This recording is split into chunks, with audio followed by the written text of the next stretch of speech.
Guina Tandian, PDG de West Africa Rating Agency. WARA veut dire West Africa Rating Agency, qui est né de FIMAS, qui a été créé déjà en 2005 et qui a accompagné le développement du marché financier régional UEMOA, notamment parce que déjà en 2006, nous assistions le régulateur dans les termes de référence qui devaient conduire à la réforme du marché financier régional.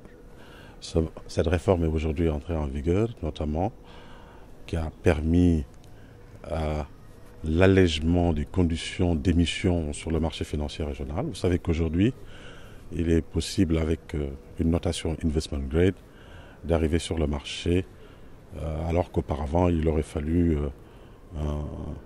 une garantie à 100% en principal et en intérêt. Alors WARA a eu l'honneur d'avoir noté le premier emprunt non garanti sur le marché financier régional, qui est l'emprunt SIFCA 2013-2021, SIFCA 6,95% 2013-2021.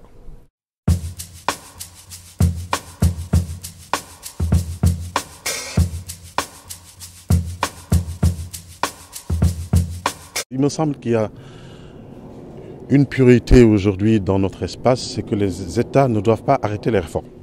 Nous avons commencé à engranger les résultats des réformes qui ont été engagées il y a une dizaine d'années. Ces réformes doivent continuer. L'environnement économique au niveau de l'UEMOA est à améliorer.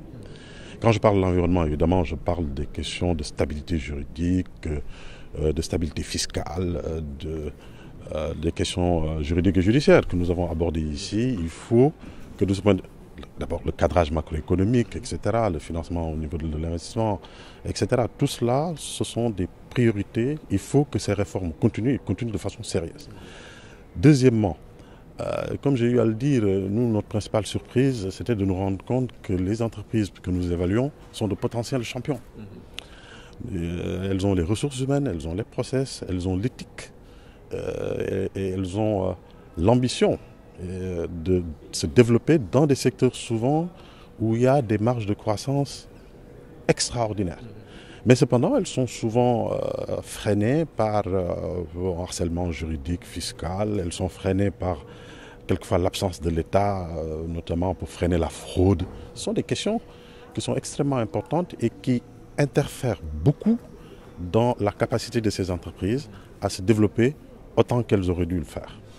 Troisièmement, alors s'il y a un troisième point en ce qui concerne le marché financier, c'est que là aussi, nous devons être beaucoup plus attractifs. Nous devons être beaucoup plus attractifs au niveau de l'offre. Il faut qu'il y ait beaucoup plus d'entreprises qui arrivent sur le marché pour attirer des investisseurs. Nous avons des pépites qui pourraient arriver sur le marché et ainsi attirer beaucoup d'investissements indirects étrangers à travers le marché financier. Nous devons être moins chers et moins compliqués. Voilà.